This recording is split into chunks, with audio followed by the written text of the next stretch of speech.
رزق جو ہے اس کے خزانے اللہ کے ہاتھ میں ہے، جس کے لیے چاہتا ہے کشادہ کر دیتا ہے، اور جس کے لیے چاہتا ہے اس میں کچھ کمی کر دیتا ہے، یقبض قبض کر لیتا ہے، روک لیتا ہے۔ ان اللہ بکل شیء علیم، اور اللہ تعالیٰ ہر شے پر قادر، قدرت اس کی کامل ہے۔ جیسے اس نے آسمان اور زمین بنائے، ایسے ہی اس دنیا کا جو نظام چل رہا ہے وہ بھی اس کے دست قدرت میں ہے۔ ایک شخص بننا چاہتا ہے بلینئر، یہ بھی ہو سکتا ہے، کوشش کرے تو کچھ مل جائے اسے، کہ ضروری تو نہیں کہ اس کی خواہشات پوری ہو جائیں، وہ تو اللہ ہی کا فیصلہ ہوگا۔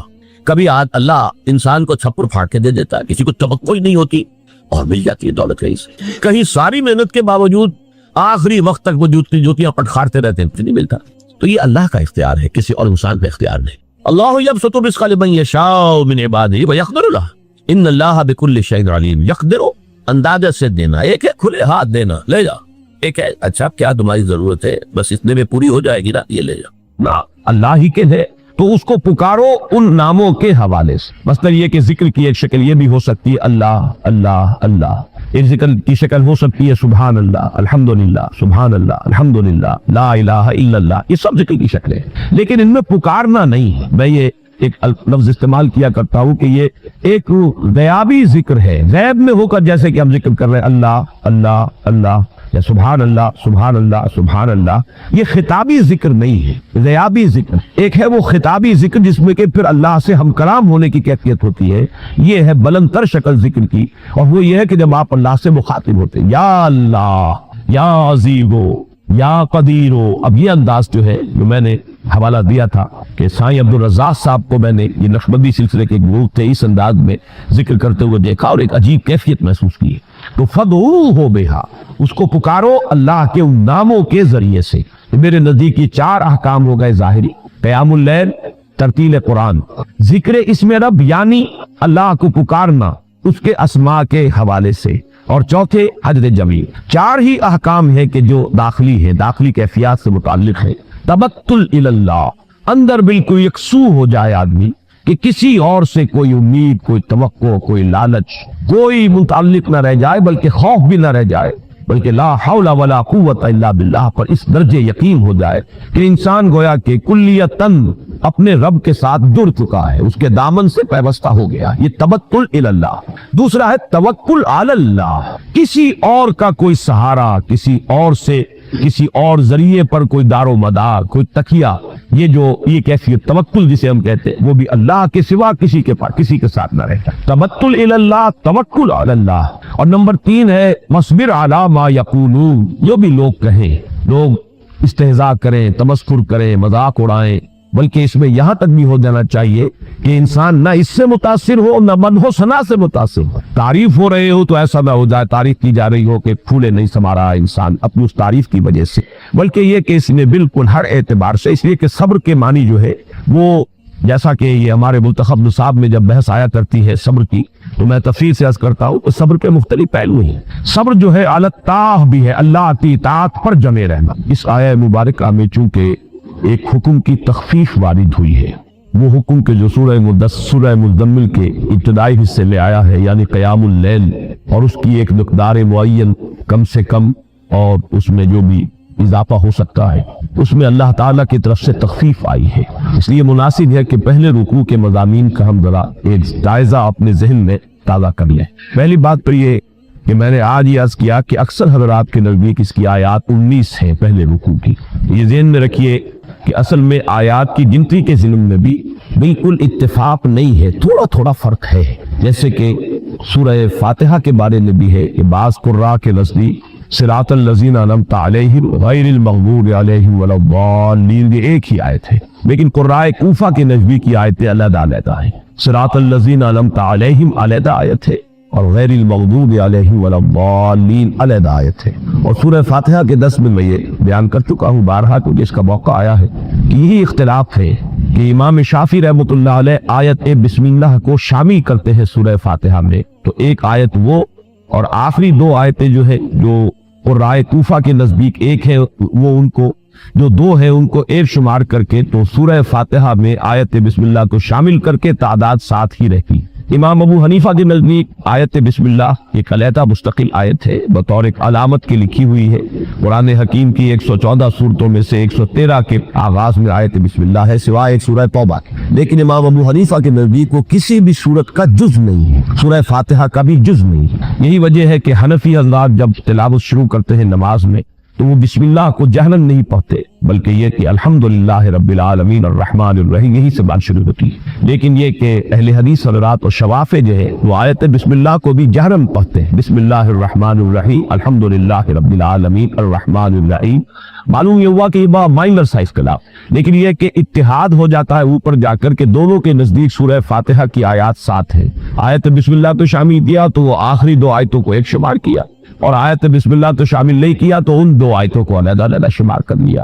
اب اس سے اندازہ کیجئے کہ اسی میں ایک اختلاف یہ بھی ہے کہ آیا 113 مرتبہ جو یہ آیت بسم اللہ قرآن مجید میں لکھی ہوئی ہے ہر سورت سے پہلے، قرآن مجید کی کل آیات کے شمار میں ان سب کو بھی گنا جائے گا کہ نہیں گنا جائے گا؟ اس اختلاف کی بنا پر 113 کا اختلاف تو جو سمجھیے کہ صرف اسی ایک بات سے ہو جائے گا، جو ہر مرتبہ آیت بسم اللہ تو شمار کریں گے ان کی جو تعداد ہے وہ 113 بڑھ جائے گی، جو نہیں کرتے ہیں وہ 113 گھٹ جائے۔ جیسا کہ میں نے عرض کیا امام ابو حنیفہ کے نزدیک یہ نہ سورہ فاتحہ کی آیت ہے، نہ کسی اور سورت کے اندر شامل ہے، یہ ایک علیحدہ آیت ہے اور علامتاً لکھی ہوئی ہے۔ باقی اصل میں تو یہ جز جو ہے وہ سورۃ النمل کا ہے۔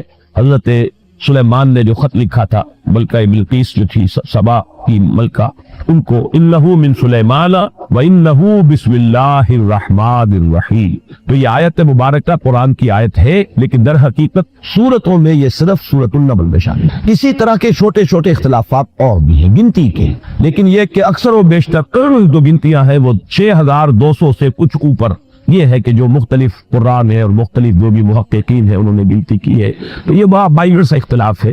یہ یہاں میں اس لیے عرض کر رہا ہوں کہ سورہ مزمل کے پہلے رکوع کی قرائے کوفہ اور ہمارے پاس جو مصحف ہے اور ہم لوگ جو قرآن پڑھتے پڑھاتے ہیں یہ در حقیقت کوفے کے جو استاذ تھے قرات کے، در حقیقت انہی کی رائے پر ہے۔ تو ان میں تصور جب آپ دیکھیں لئے کہ پہلے رکوع کی جو ہے آیات 19 اور دوسرے رکوع کی ایک کل آیات 20، لیکن بعض حضرات کے نزدیک آیات ٹوٹل سورہ مزمل کی آیات 19 یا 18۔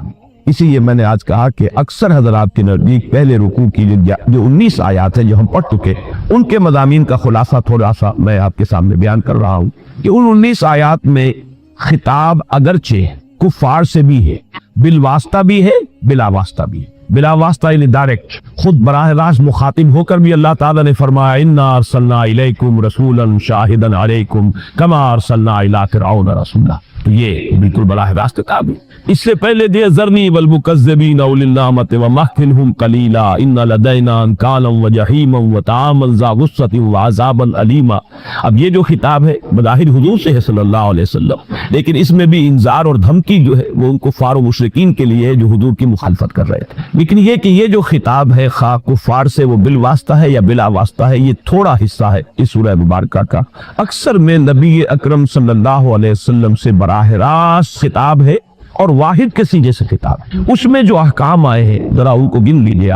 مجھے آج یاد آ رہے ہیں پروفیسر یوسف سلیم چشتی مرحوم، کل جمعے میں بھی ان کا تذکرہ آیا اور میں نے ان کے لیے دعائے مغفرت وہاں کی تھی۔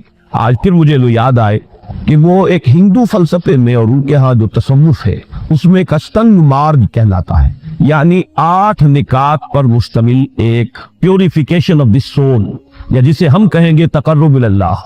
مارگ کہتے ہیں راستے کو، شاہراہ کو، شارع کو۔ آج کل اگر آپ کہیں ہندوستان میں جائیں گے تو ہر جگہ مارگ لکھا ملے گا، گاندھی مارگ یعنی گاندھی روڈ، جیسے آپ کے ہاں شارع قائد اعظم ہے تو مارگ کہتے ہیں راستے۔ سلوک کے ان کے ہاں بھی 8 اصول ہیں، اور فرمایا کرتے تھے چشتی صاحب کے سورہ مزمل میں بھی وہ 8 ہی احکام ہے جو آئے، اگرچہ اس وقت جو میں بیان کر رہا ہوں 8 کا حصہ تو چونکہ میرے گنتی میں بھی وہی آیا، لیکن یہ کہ وہ مجھے یاد نہیں ہے کہ چشتی صاحب نے وہ بات اسی طور سے بتائی ہو۔ لیکن یہ کہ اشٹنگ مارگ، اشٹنگ جو ہے یہ 8 کے لیے ہے سنسکرت میں، چونکہ ایرین لینگویجز بہت قریب ہے۔ ہشت جو ہے یہ فارسی میں 8 کے لیے، تو یہی اشٹنگ جو ہے اس میں سنسکرت میں ہے 8 کے لیے۔ تو اشٹنگ مارگ یعنی وہ راستہ جس کے اندر کے 8 مراحل ہیں یا جس کے لیے 8 احکام ہیں، تو اس کے حوالے سے وہ کہا کرتے تھے کہ قرآن مجید میں بھی وہ ایک سلوک کے لیے جو 8 چیزیں لازمی ہیں وہ سورہ مزمل میں آئی۔ اب یہ تو ایک تذکرہ ہے، اللہ تعالیٰ ان کی مغفرت فرمائے. اللہم اغفر لہ وارحمہ وادخلہ فی رحمتک وحاسبہ حسابا یسیرا. اس وقت میں عرض کر رہا تھا کہ 8 احکام ہیں کہ جو اس سورہ مبارکہ میں حضور صلی اللہ علیہ وسلم سے براہ راست خطاب کر کے اللہ تعالیٰ نے دی. میری تقسیم یہ ہے کہ ان میں سے 4 کا تعلق جو ہے وہ باطنی کیفیات سے ہے اور 4 کا ظاہری کیفیات سے. یہ تقسیم کلیتاً میری ہے. اس طرح کی کسی تقسیم کی طرف چشتی صاحب نے کوئی حوالہ نہیں دیا تھا، لیکن میں نے غور کیا تو مجھے معلوم ہوا کہ بڑا توازن ہے اس میں، کہ ایک وہ احکام ہے کہ جن پر عمل نظر آ جائے گا اگر کوئی کر رہا ہے، وہ خارجی ایک شے ہے، اور ایک وہ کیفیات باطنی ہے کہ جن کو ایک انسان خود ہی اپنے اگر گریبان میں جھانکے اور اپنے باطن کے اندر وہ غوطہ لگائے تو اسے محسوس ہوگا کہ وہ کیفیت ہے یا نہیں. جو ظاہری احکام ہے ان میں سب سے پہلے ہے قیام اللیل، اور اس قیام اللیل کے لیے جو مقدار آئی کہ تھوڑے سے حصے کے سوا اکثر و بیشتر حصہ. مزید وضاحت یہ آئی کہ نصف کو تو سمجھو کہ یہ گویا کہ ایک جنرل اصول ہے، عام اصول تو رہے گا نصفہ، لیکن یہ کہ اس میں کبھی کچھ زیادہ کبھی کچھ کم. نصفہ او انقص منہ قلیلا او زد علیہ ورتل القرآن ترتیلا. نصف شب کا جو ہے وہ اہتمام کرو، کبھی اس میں سے کچھ کم کر لو، کبھی اس میں کچھ زیادہ بھی ہو جائے. اور اسی سے پھر جو آج ہم پڑھنے لگے ہیں آیہ مبارکہ، اس کے اندر جو الفاظ آئے ہیں کہ 2/3 یا نصف یا 1/3، یہ گویا کہ اس کی تعبیر. تو پہلا حکم ہے قیام اللیل، رات کو کھڑے رہنا. دوسرا حکم ہے ترتیل قرآن. یہ کھڑے ہونا جو ہے یہ صرف ایسے ہی کھڑے ہونا نہیں ہے، یا نماز کے اندر کھڑے ہو کر زیادہ تسبیحات کے اوپر دھیان دینا نہیں ہے، بلکہ اصل جوڑ جو ہے وہ ہے رتل القرآن ترتیلا. قرآن مجید کو تھوڑا تھوڑا کر کے ٹھہر ٹھہر کر بار بار تکرار اور اعادے کے ساتھ اس کی تلاوت کرو. چوتھی چیز ہے حجر جمیل. اپنے معاشرے سے ذرا ایک طرح کا انقطاع جو ہے وہ اختیار کرو، لیکن خوبصورتی کے ساتھ. ایک ہے باطنی کیفیت، اس کا ذکر میں بعد میں کروں گا، لیکن یہ کہ حجر جمیل جو ہے چونکہ یہ ظاہری ایک شے ہے، خوبصورتی کا اس میں ذکر ہے کہ علیحدگی تو اختیار کرو، لیکن یہ کہ وہ جیسا کہ اس سے پہلے میں نے عرض کیا کہ وہ لٹ مار کر علیحدہ ہونا نہیں ہے، بلکہ خوش اسلوبی کے ساتھ مہذب انداز میں، جس کو کہ سورۃ الفرقان میں کہا گیا ہے قالوا سلاما وَإِذَا خَاطَبَهُمُ الْجَاهِلُونَ قَالُوا سَلَامًا.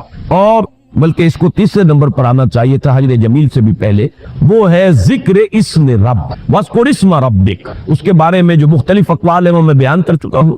اس وقت دو رائے میرے نزدیک راجح ہے، صرف وہ بیان کر رہا ہوں کہ اسم رب سے مراد یہاں اور ذکر اسم رب سے مراد ہے اللہ سے دعا کرنا اس کے اسماء حسنہ کے حوالے سے. اس کی گویا کہ تفسیر ہے سورہ اعراف کی آیت نمبر 180 وَلِلَّهِ الْأَسْمَاءُ الْحُسْنَى فَادْعُوهُ بِهَا. اللہ ہی کے لیے ہے یہ اسماء حسنہ، اللہ ہی کے ہے، تو اس کو پکارو ان ناموں کے حوالے سے. مثلا یہ کہ ذکر کی ایک شکل یہ بھی ہو سکتی ہے اللہ اللہ اللہ، ایک ذکر کی شکل ہو سکتی ہے سبحان اللہ الحمدللہ سبحان اللہ الحمدللہ لا الہ الا اللہ. یہ سب ذکر کی شکل ہے، لیکن ان میں پکارنا نہیں ہے. میں یہ ایک لفظ استعمال کیا کرتا ہوں کہ یہ ایک غیابی ذکر ہے، غیب میں ہو کر جیسے کہ ہم ذکر کر رہے ہیں اللہ اللہ اللہ یا سبحان اللہ سبحان اللہ سبحان اللہ. یہ خطابی ذکر نہیں ہے، غیابی ذکر. ایک ہے وہ خطابی ذکر جس میں کہ پھر اللہ سے ہم کلام ہونے کی کیفیت ہوتی ہے، یہ ہے بلند تر شکل ذکر کی، اور وہ یہ ہے کہ جب آپ اللہ سے مخاطب ہوتے ہیں یا اللہ یا عزیزو یا قدیرو. اب یہ انداز جو ہے جو میں نے حوالہ دیا تھا کہ سائیں عبدالرزاق صاحب کو میں نے یہ نقشبندی سلسلے کے گروپ تھے اس انداز میں ذکر کرتے ہوئے دیکھا اور ایک عجیب کیفیت محسوس کی. تو فدعوہ بہا، اس کو پکارو اللہ کے ان ناموں کے ذریعے سے. تو میرے نزدیک کی 4 احکام ہو گئے ظاہری: قیام اللیل، ترتیل قرآن، ذکر اسم رب یعنی اللہ کو پکارنا اس کے اسماء کے حوالے سے، اور چوتھے حجر جمیل. 4 ہی احکام ہے کہ جو داخلی ہے، داخلی کیفیات سے متعلق ہے. تبتل اللہ، اندر بالکل یکسو ہو جائے آدمی کہ کسی اور سے کوئی امید، کوئی توقع، کوئی لالچ، کوئی متعلق نہ رہے. اب پہلی بات تو یہ سوچئے، کیا انسان ہر وقت نماز پڑھتا ہے؟ ہمیشہ روزہ رکھتا ہے؟ جب اللہ کہہ رہا ہے میں نے تو پیدا ہی کیا میری عبادت کے لیے، کوئی اور کام اگر وہ کر رہا ہے تو وہ میرے مقصد تخلیق کے خلاف کر رہا ہے. وما خلقت الجن والانس الا لیعبدون. میں نے تو جنوں اور انسانوں کو صرف اس لیے پیدا کیا کہ میری عبادت کریں. تو اصل میں بات کیا ہے؟ یہ نماز، روزہ، حج اور زکوٰۃ یہ بھی عبادات تو ہیں، اصل عبادت کچھ اور ہے. اصل عبادت کیا ہے؟ الحمدللہ وکفا والصلاة والسلام علی عبادہ الذین اصطفیٰ، خصوصاً علی افضلہم وخاتم النبیین محمد الامین وعلی آلہ وصحبہ اجمعین. اما بعد فاعوذ باللہ من الشیطان الرجیم. بسم اللہ الرحمن الرحیم. رب اشرح لي صدري ويسر لي امري واحلل عقدة من لساني يفقهوا قولي اللهم ربنا الهمنا رشدنا واعذنا من شرور انفسنا اللهم ارنا الحق حقا وارزقنا اتباعه وارنا الباطل باطلا وارزقنا اجتنابه اللهم وفقنا لما تحب وترضى آمین یا رب العالمین۔ معزز حاضرین اور محترم خواتین، السلام علیکم ورحمۃ اللہ وبرکاتہ۔ آپ کے علم میں ہے کہ میرا آج کی گفتگو کا عنوان ہے کلمہ طیبہ اور اس کے حوالے سے یا اس کی روشنی میں ہمارے دینی فرائض۔ بچپن میں مجھے امید ہے کہ بہت سے لوگ خوش نصیب ایسے ہوں گے اس مجمع میں جن کی تعلیم کا آغاز قاعدہ یسرنا القرآن سے ہوا ہو یا نورانی قاعدے سے ہوا ہو، اور پھر اس کے بعد حضرت مولانا مفتی کفایت اللہ رحمۃ اللہ علیہ کے کتابچے تعلیم الاسلام جو ہے انہیں پڑھائے گئے۔ ظاہر بات ہے کہ آج کل وہ رواج ختم ہو چکا ہے، آج کا ہمارا دور مادہ پرستی کا ہے۔ ہماری تعلیم میں بھی آپ کو معلوم ہے کہ کنڈر گارٹن جو ہے اس سے بات شروع ہوتی ہے، اور ممی اور پاپا یہ الفاظ جو ہے بچوں کو سکھائے جاتے ہیں، اللہ اور اس کے رسول کے خلاف عام طور پر نہیں پڑھایا جا رہا۔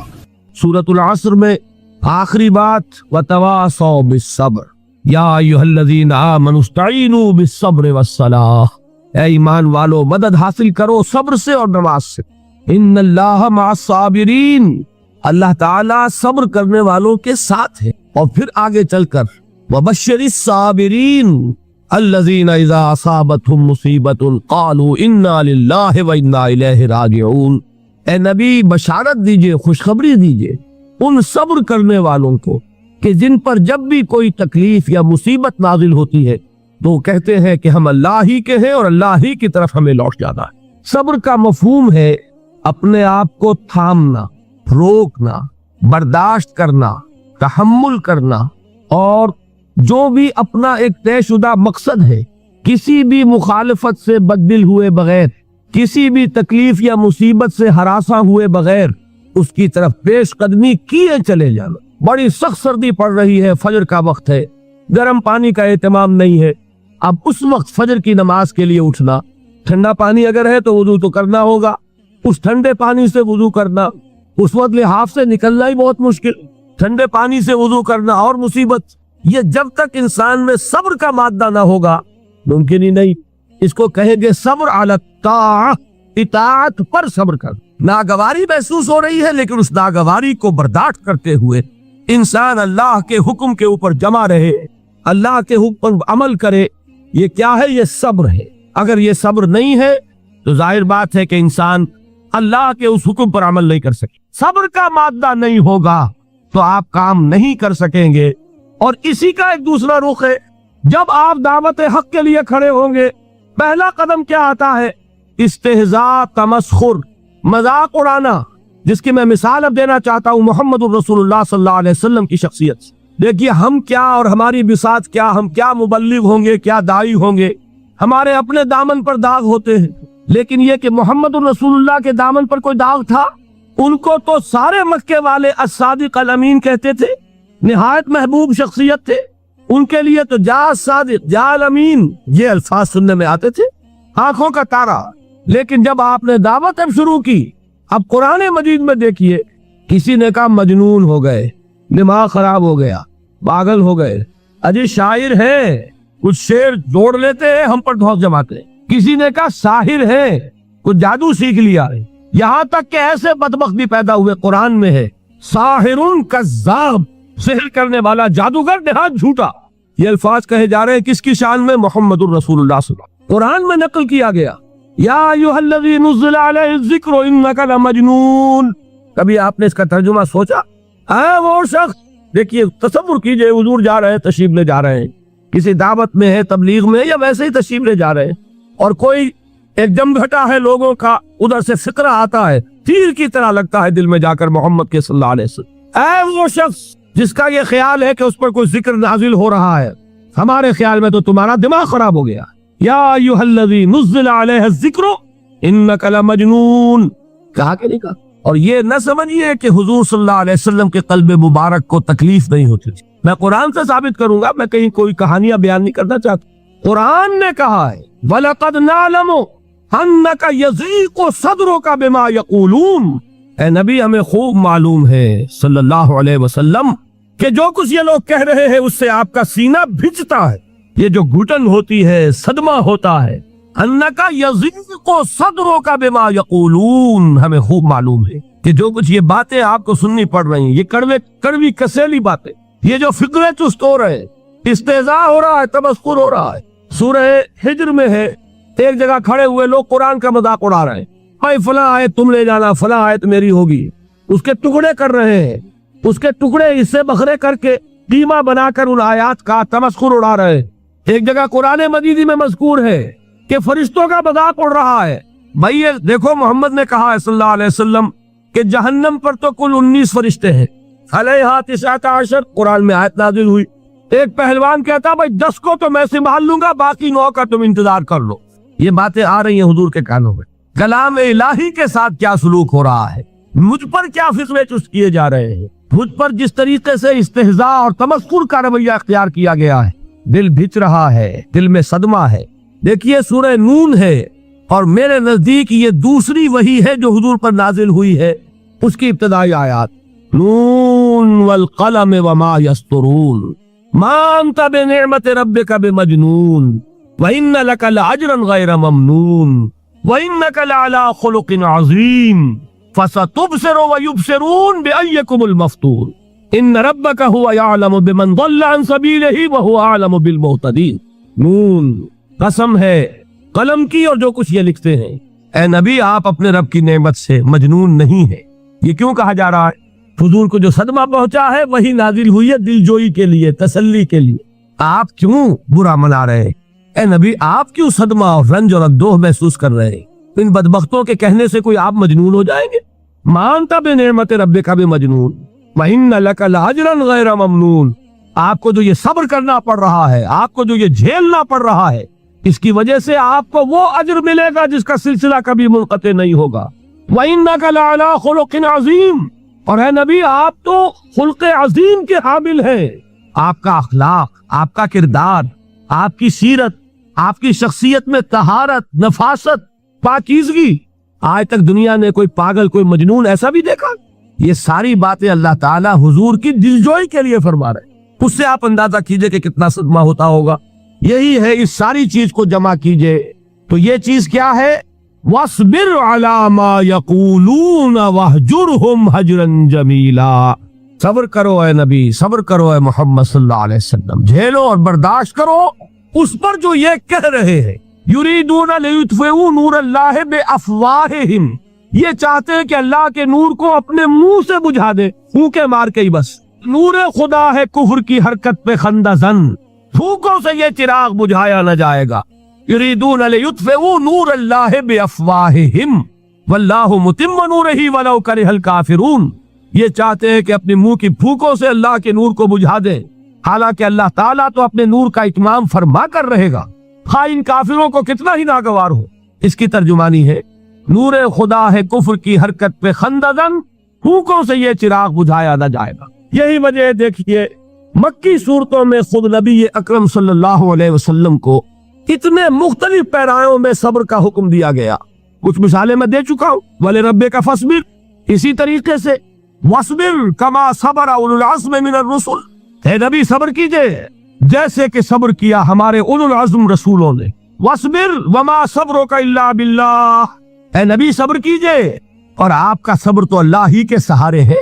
وَاصْبِرْ لِحُكْمِ رَبِّكَ، یہ سورہ نون جس کی ابتدائی آیات میں نے آپ کو سنائی، نون والقلم وما یسطرون ما انت بنعمت ربک بمجنون، اس کا اختتام کیا ہوتا ہے؟ وَاصْبِرْ لِحُكْمِ رَبِّكَ وَلَا تَكُنْ كَصَاحِبِ الْحُوتِ إِذْ نَادَىٰ وَهُوَ مَكْظُومٌ، اے نبی صبر کیجئے اپنے رب کے فیصلے کا، انتظار کیجئے اور اس مچھلی والے کے مانند نہ ہو جائیے۔ مچھلی والا کون؟ حضرت یونس علیہ السلام۔ مچھلی والے نے اپنے دینی حمیت اور غیرت جو تھی اس کی وجہ سے اللہ کے حکم کا انتظار نہیں کیا، اپنی قوم کو چھوڑ کر چل دی۔ نبی کا، رسول کا یہ معاملہ ہوتا ہے، جیسے کہ آپ کو معلوم ہے کوئی افسر ہے کسی حکومت کا، وہ اپنی پلیس آف ڈیوٹی کو نہیں چھوڑ سکتا، he must stick to his place of duty. بڑے افسرز کے لیے تو یہ بہت بہت اہم بات ہے۔ تو اے رسول، جہاں آپ کو ہم نے تعینات کیا ہے آپ وہاں سے ہل نہیں سکتے کہ ذرا مخالفت ہوئی، لوگوں نے فکرے تست کیے اور آپ کہیں اور چل دیے، دفع ہوئے، یہ بات نہیں سننا چاہتے، میں کسی اور کو سناؤں گا، ہو سکتا ہے نا؟ ہم تو کرتے ہیں نا یہ، اس لیے کہ ہمیں تو اللہ نے کہیں تعینات تو نہیں کیا نا. اگر ایک جگہ کے لوگ بات نہیں سنتے، چلو بھائی ہم کہیں اور جائیں گے، وہاں بات سنائیں گے. لیکن رسول کا معاملہ ہوتا ہے جو اس کی پلیس آف اپوائنٹمنٹ ہے، he cannot leave his place without the express permission of Allah سبحانہ و تعالی. آپ نے یہ سنا ہوگا، سیرت کی تقاریر میں پڑھا ہوگا کہ مدینے کی طرف ہجرت کی اجازت حضور نے تمام صحابہ کو دے دی، خود منتظر رہے جب تک کہ اللہ کی طرف سے اجازت نہیں آ گئی. حضرت ابوبکر پوچھتے رہتے تھے حضور اجازت آ گئی کہ نہیں؟ نہیں ابھی نہیں آئی. حضور اذن آ گیا؟ نہیں آیا، ابھی نہیں آیا. حبشہ کی طرف سب کو بھیج دیا، اجازت دے دی جو جانا چاہے چلا جائے. حضور کی صاحبزادی جو حضرت عثمان کے نکاح میں تھی وہ بھی ہجرت کر رہی، لیکن حضور تو نہیں گئے. رسول نہیں چھوڑ سکتا اپنی جگہ کو. یہاں تک کہ تمام تقریباً 100 صحابہ چلے گئے، حضور رہ گئے، حضرت ابوبکر رہ گئے، حضرت علی رہ گئے. اور حضرت ابوبکر پوچھ رہے ہیں بار بار اجازت آئی یا نہیں؟ نہیں ابھی نہیں آئی. حضرت عائشہ نے واقعہ بیان کیا کہ ایک روز اچانک دوپہر کے وقت ہم نے دیکھا کہ حضور نے اپنے پورے جسم کو ڈھانپا ہوا ہے، چہرے کو بھی کپڑے میں ڈھاکا ہوا ہے اور تشریف لا رہے. یہ اس میں تعجب کی بات یہ کہ عرب میں آج بھی آپ کو معلوم ہے کہ یہ چیز جو ہے ان کی روایات کے خلاف ہے کہ دوپہر کے وقت کوئی کسی سے ملنے جائے. یہ وقت جو ہے قیلولے کا ہے، آرام کا ہے. تو ہے ٹھیک دوپہر کے وقت تشریف لائے حضور. آپ نے آ کے حضرت ابوبکر سے فرمایا کہ اجازت آ گئی ہے. حضرت ابوبکر نے بہت خوش ہو کر ایک بات کہی، حضور میں نے 2 اونٹنیاں تیار کی ہوئی ہیں.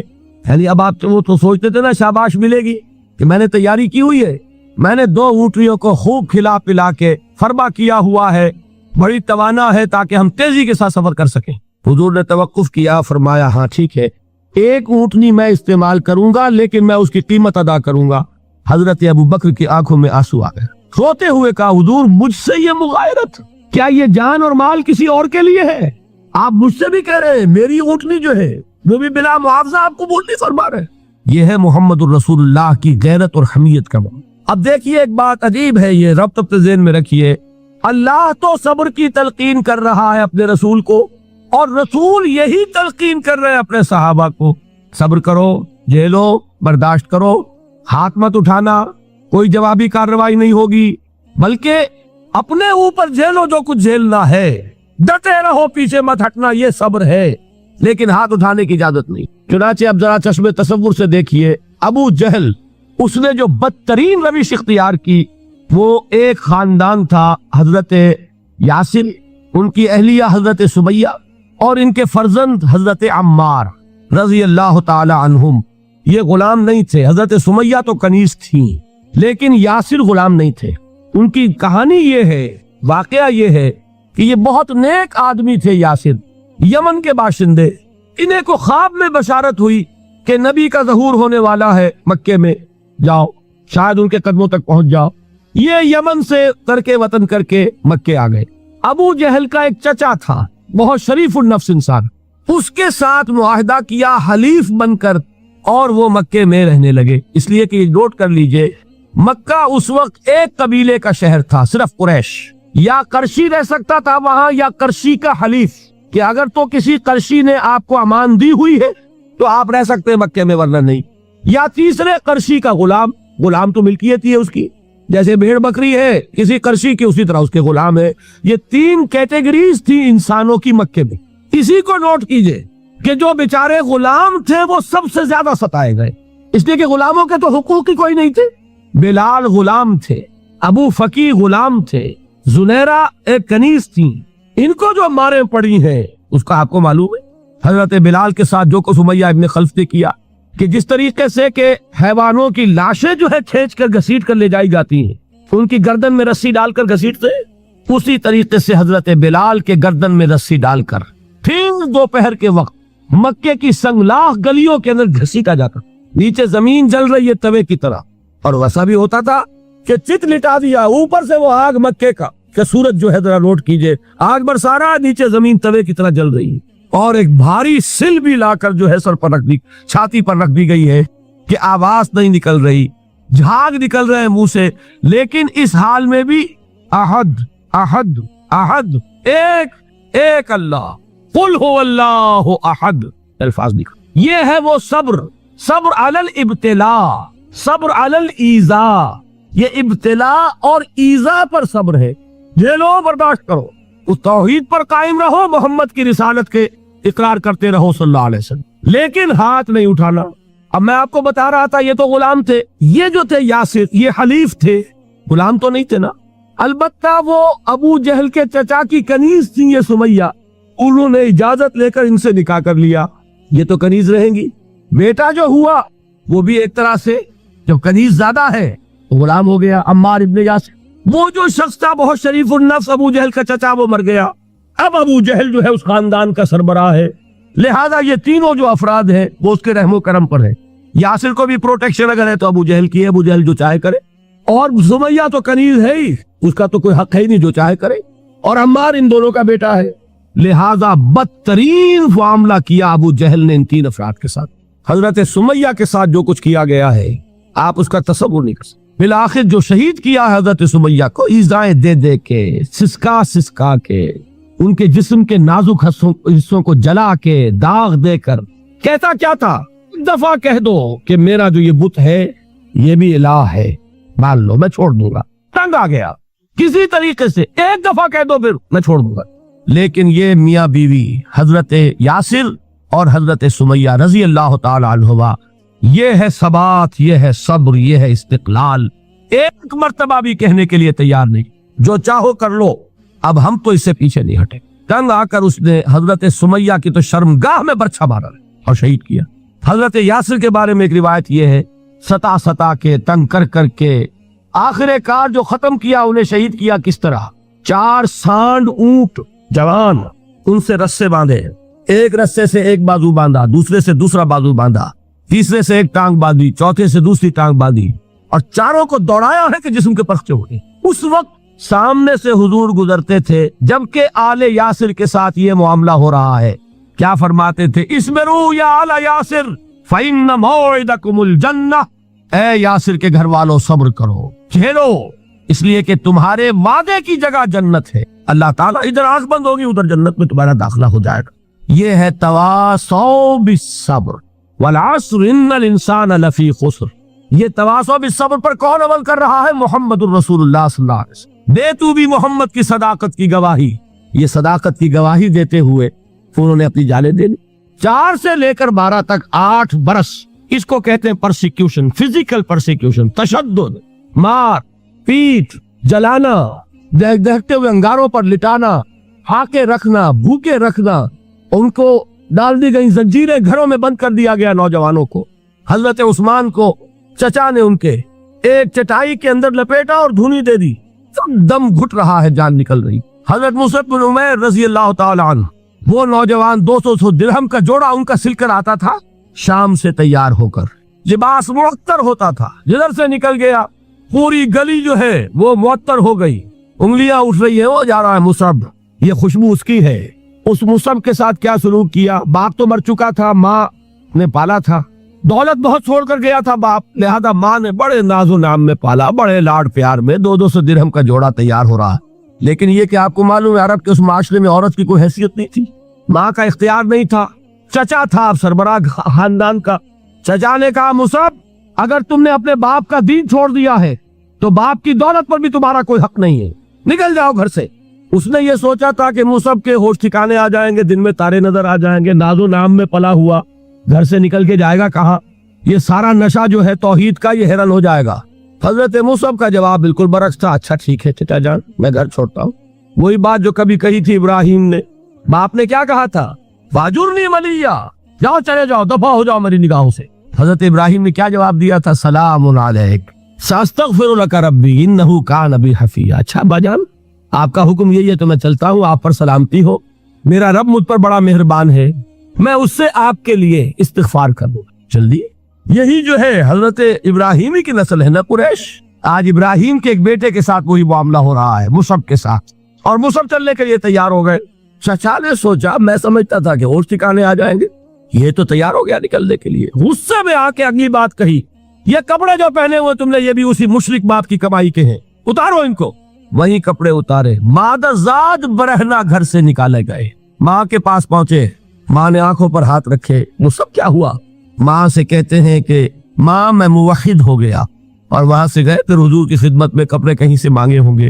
یہ مصعب ہیں 200 درہم کا جوڑا پہننے والے، جب حضور پر مدینے کے 12 افراد ایمان لائے تھے